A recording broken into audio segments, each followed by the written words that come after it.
حالم خیلی بدتره، سخت داره میگذره، پیچ سپاه شله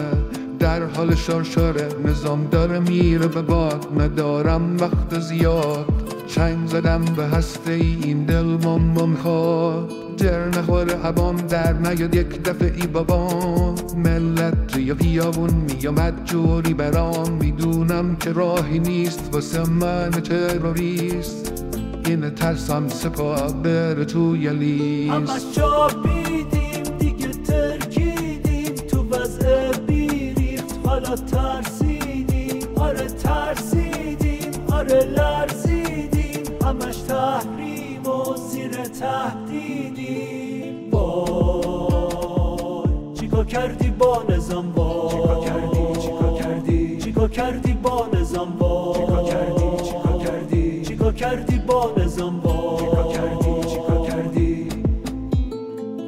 آخه شدم دیگه آمپرم روی پیکه،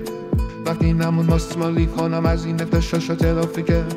داره تموم میشه نظام، باید برم پیش امام، یه گوشی تو بیت بشینم هی از این سیگار به او سیگار، زیر پاهم شیکه اقتدار نظام فیکه که حمله به گور آمونه پی میشه تی که